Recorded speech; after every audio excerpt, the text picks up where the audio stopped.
Hello, family. I hope we're doing great. I want to talk to us about how to raise capital for your business, how to raise finances for your business.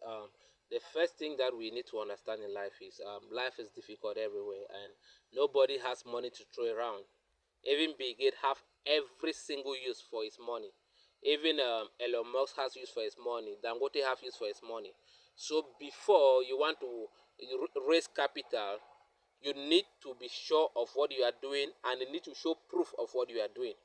And secondly, there are many stages of raising capital. Now the problem is that somebody will skip the first stage to raise capital and go to the third stage, and you cannot access that third stage when you have not started with the first stage. Now the first stage to raise capital first is through solidarity. It's through, like, okay, let me say you want to start your small groundnut business. You just left the university with 0 franc in your pocket. You want to start your groundnut business of, say, 5,000 francs. You cannot go and start telling people, oh, please invest in my business. You've never done the groundnut business before. Now what you can do, you can beg from your father, oh daddy, please, I want, now that I've graduated, I'm idle, please, I want to do small groundnut business. Daddy, please, can you help lend dash me 5,000? Not that your father should borrow you, because you are not sure if you make profit or not. You are just starting. You have your friends abroad. You can just call one. Oh, Romeo, please, I want to get into a small venture.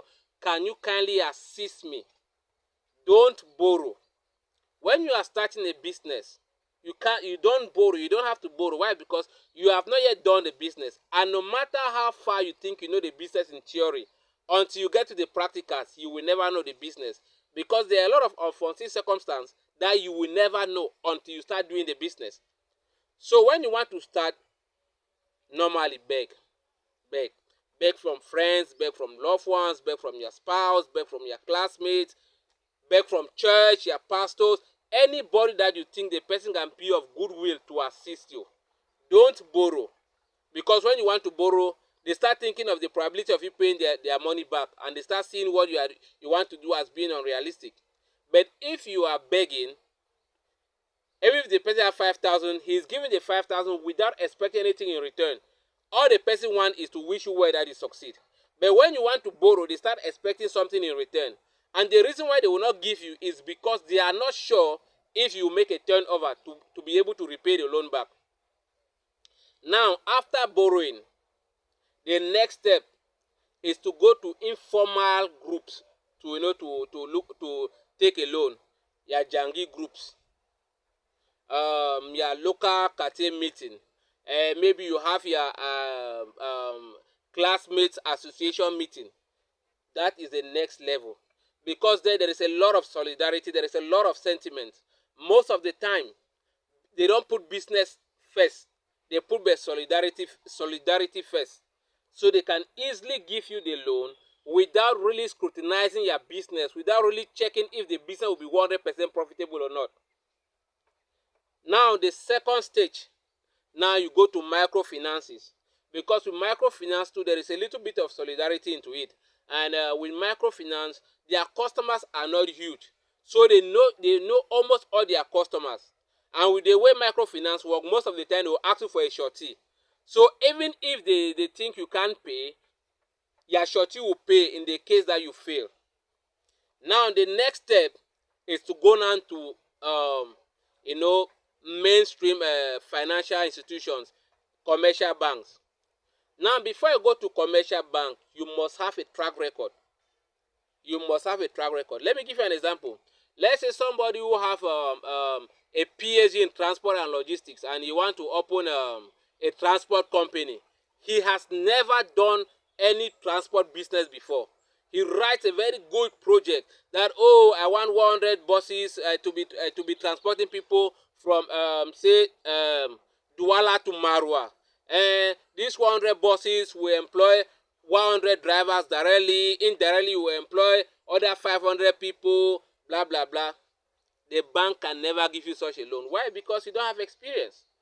But now, let an illiterate come and say, okay, want to take a loan. Say, okay, I've been a taxi man for the past 5 years. I started one taxi, now I have 5 taxis, and I've seen that the increase in taxis is very high. So I want to get into this taxi business.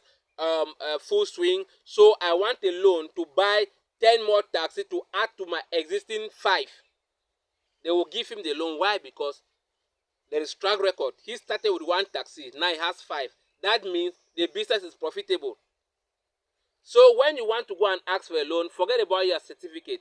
Forget about who you know. Show them what you have been doing. Because the bank does not give you loan based on your certificate. They give you loan based on the probability for you to that you can pay back.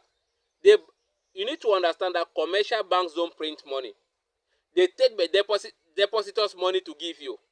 And now if you default, they cannot go and tell their depositor that, oh, they gave X and Y money, he has not been able to pay. That's why they cannot give back the depositor his money. So they have to be at least 95% sure that you can pay the loan before they give you the loan. So a lot of time people complain that banks are not giving the loan. No, the bank is there to give you loan, but now they cannot give you a loan when they don't see the probability of you paying back, because they don't own the money. It's somebody else's money. They act like the middleman. Depositor brings his money, they give the depositor small interest. Now when somebody wants to come and take a loan, they give the person a loan and they take their own interest from it. Now what happens is that there is a difference. The interest they charge is higher than the interest they pay the depositor. That's how they make their profit. That's the main objective of the bank, to issue loan, to collect deposit and to issue loan. That's the main objective of the bank. Now there are other businesses in the bank. So the bank cannot, its primary objective to issue loan, cannot refuse to issue loan. Loan, first of all, loan is a risky asset. That's the most risky asset of the bank. Now, if you understand the concept of risk, you will know why they have to be extremely careful before they issue out a loan to anybody. And that's why before you want to go and take a loan from a bank, know the loan policy of the bank, know the preferences of the bank. Bank does not just give loan in any type of venture. Venture that are more speculative, that cannot be easily calculated, a bank cannot give you a loan on that. But ventures that have a track record, that can easily be assessed, that the probability of the business being successful can easily be measured, banks will easily give loan on that.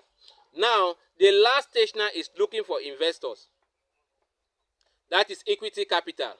Okay, I have my transport company. Right now, I have 100 cars, and the business is so profitable that I want to increase it to 1,000 cars. But now I don't have the money, and I don't want to go and borrow money in the bank. Now I can start selling shares of my company. Now anybody who buys a share is now an investor in my company. Now there is no investor that will want to come and invest in a business that will not yield fruit. There is no investor that will come and invest in a business that there is no track record of successes of that business. So you need to provide a track record, provide a history, and show that you have mastered the business very well. There is a lot of money in the air. The people are looking for who is worthy enough to hold that money. People are looking for who is worthy enough to multiply that money. So now, when you are doing business, never you put solidarity in front, because you fail. So I think I have helped somebody. Now the stages of raising capital, the first is from begging.